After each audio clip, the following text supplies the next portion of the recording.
କଳ୍ପନା ମୋର ଭିଡ଼ିଓ ଚ୍ୟାନେଲଟିକୁ ଆଜି ଶୁଭାରମ୍ଭ କରିବାକୁ ଯାଉଅଛି। ମା ଅମ୍ବିକା ଏବଂ ମା କଟଚଣ୍ଡୀଙ୍କ ପାଦ ତଳେ ଫୁଲ ପୁଷ୍ପ ଅର୍ପିତ କରିଛି। ଆଉ ସାଇବାବାଙ୍କ ସାଇନାଥଙ୍କର ମଧ୍ୟ ମୁଁ ସ୍ମରଣ କରି ମୋର ୟୁଟ୍ୟୁବ୍ ଚ୍ୟାନେଲଟିକୁ ଆରମ୍ଭ କରୁଛି ଏବଂ ଏଥିରେ ଯେମିତି ମୁଁ ଆଗକୁ ଯାଇପାରିବି ସେଥିପାଇଁ ପ୍ରଭୁଙ୍କ ଭିକ୍ଷା ମାଗି ରହୁଛି। କଳ୍ପନା ମହାରଣା ସମସ୍ତ କବିବନ୍ଧୁମାନଙ୍କୁ ଶୁଭେଚ୍ଛା ସମ୍ମାନ ଜଣାଇ ଜଗନ୍ନାଥଙ୍କର ଏକ ଭଜନ ଗାନ କରୁଅଛି। ଭଜନଟିର ନାମ ପତିତ ପାବନ ବାନା। ପତିତ ପାବନ ବାନା। ପତିତ ପାବନ ବାନା ଆଉ କେତେବେଳକୁ ଭାସିଗଲି ଭବ ଜଳେ ନାବଦିଅ କୂଳକୁ।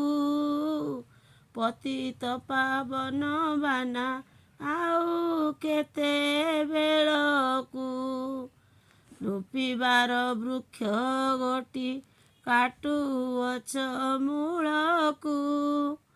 ତିନି ପୁରେ ଅପକୀର୍ତ୍ତି ହେବ ଆଦି ମୂଳକୁ।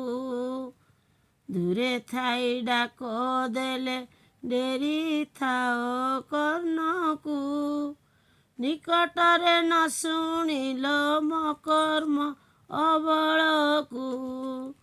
ପତିତ ପାବନ ବାନା ଆଉ କେତେବେଳକୁ। ଲକ୍ଷେ ଯୋଜନରେ ଗଜ ଡାକ ଦେଲା ତୁମ୍ଭଙ୍କୁ। ଚକ୍ରନାଶୀ ବାକୁ ଚକ୍ର ଦେଲ ପେଶି ଜଳକୁ। ଚକ୍ରନାଶୀ ବାକୁ ଚକ୍ର ଦେଲ ପେଶି ଜଳକୁ। ନକ୍ଷତ୍ର ଦିହୁଡ଼ି ଜଳେ ସନ୍ଧ୍ୟା ଦୀପ ବେଳକୁ। ଲମ୍ବିଛି ଦୟଣା ମାଳ ପଦ୍ମ ପାଦ ତଳକୁ। ଯୋଗୀ ଜନ ମାନେ ହୃଦେ ଧାଉଁଛନ୍ତି ଯାହାକୁ। ଭଣିଲେ ବୀର କେଶରୀ ଆଶା ପାଦ ତଳକୁ। ଯୋଗୀ ମାନେ ହୃଦେ ଧାଉଁଛନ୍ତି ଯାହାକୁ। ଭଣିଲେ ବୀର କେଶରୀ ଆଶା ପାଦ ତଳକୁ।